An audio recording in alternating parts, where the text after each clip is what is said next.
You watch the scrimmage highlights, excuse me, from Georgia's first scrimmage, talking to people who were able to watch the scrimmage.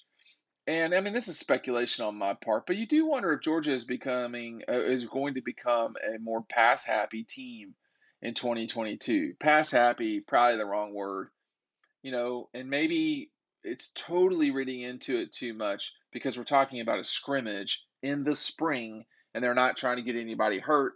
So passing the ball is usually more common. With that said, with that said, I mean, you've got a sixth year starting quarterback. You've got some receivers who are proven players. Blaylock, Mitchell, McConkey, those guys, Jackson. You've got four guys at minimum at receiver who are proven players. I would include as proven players Darnell Washington, Brock Bowers, and Eric Gilbert. That's a lot of weapons in the air. Does it mean Georgia's going to become more pass happy? I don't know, but I mean, I doubt it a little bit, frankly. But it looks like they could pull that off if they wanted to. You know, at this time a year ago, it was it looked like JT Daniels was going to be the guy that really pushed forward with a particular style for Georgia throwing the football. And using what Todd Monken has had developed over time offensively. I mean, he really is a very good offensive coordinator. Needless to say, now he has a national championship to back that up. But in 2021, okay, he only played in 5 games, but there was no time that JT Daniels threw the ball more than 31 times. So if you thought, okay, here comes JT Daniels and he's going to do, there's going to be a lot of throwing, it didn't happen.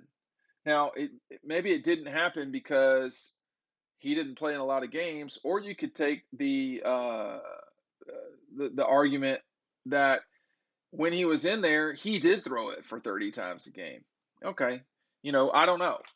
Against Cincinnati, he threw it 38 times. Against Mizzou, it was 27 and 16 against Carolina. Obviously, 38 pass attempts against Mississippi State. That's not what they've asked Stetson Bennett to do. Well, they asked him to do that against Alabama. It didn't work, right, the first time. But when you watch this team in the highlights from scrimmages, you realize these guys could throw it around if they really wanted to. They could. And I wonder if we're going to get a little bit more of that than folks think. And here's why. Because, the last 3 games of the season, Stetson really threw it more than he had the bulk of the year. He had 48 against Alabama. No one is healthy. No game. You're not in a good position if you're throwing it 48 times in college football. You're just not. So you had 48, 38, 30, and 26. That's a lot of passing. And Georgia scored 24, 34, and 33 points in those games against pretty good defenses. They didn't do that the rest of the time. There was no other game that Stetson in 2021 threw the ball for more than 29 times. Okay, so the Tennessee game, which he played pretty well in, that was the most that he had thrown coming into that game, coming into the playoff. But you look at, you watch the scrimmages, and I know scrimmages. Again, I say this for the millionth time. I understand that the scrimmages are not the same as games because you're not going to want to tackle to the ground and all these things.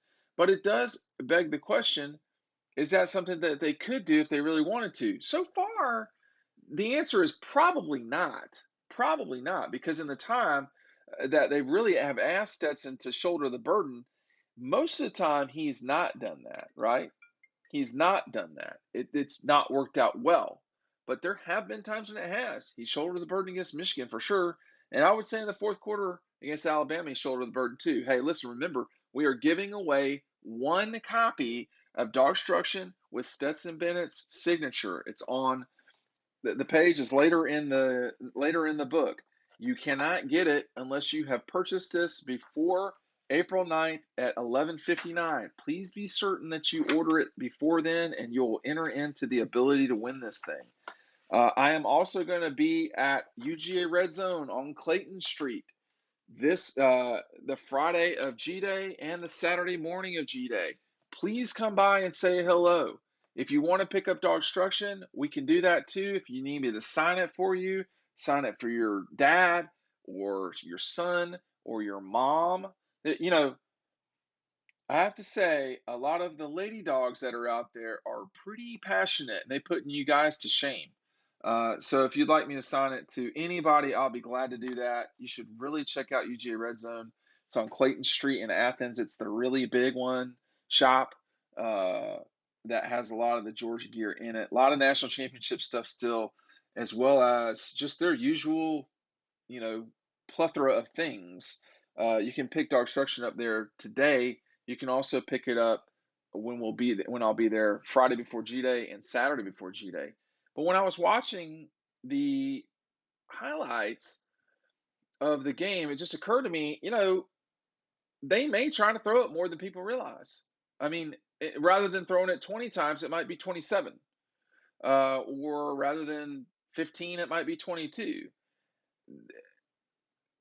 They're they're clearly comfortable with Stetson Bennett being the quarterback. No matter how much there's criticism or you haters going to hate, whatever it is, they are clearly comfortable with him. And the trophy doesn't lie. I mean, they did win the national championship with Stetson as their guy. So could it be that they can chunk the ball around more and more?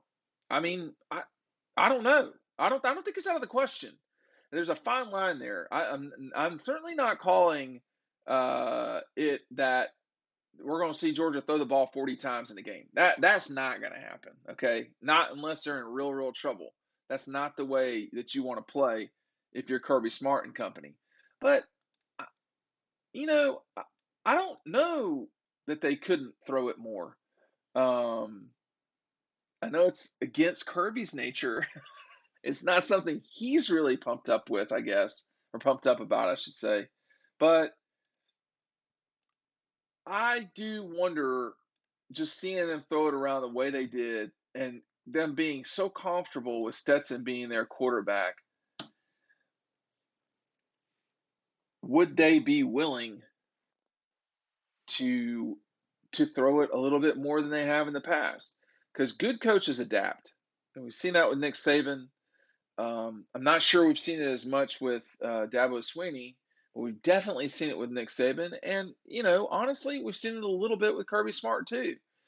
And if Georgia wants to be successful, there are going to be times when you have to win games in different types of ways. With the national championship game, we saw Georgia win it on Stetson's arm at the end after a suffocating defense made plays consistently and after special teams made plays.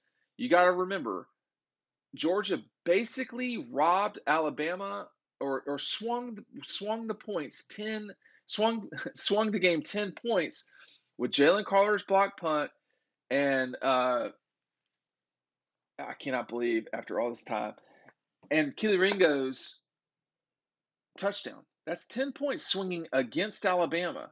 If they had 10 more points, they're driving down at the end of the game to win it. I mean, not to tie it, to win it. Or maybe driving to ice it. So you got to win in different ways. And we know Georgia's defense is not going to be as good. That's the suspicion. So if the offense can be 5 points a game better and the defense be 5 points a game worse, you're still in the same position that you were a year ago. It's challenging. It's hard to do, but so is winning a national championship. And that's what Georgia's trying to do again this year. Red Zone, Friday before and Saturday of G Day. We'll see you there.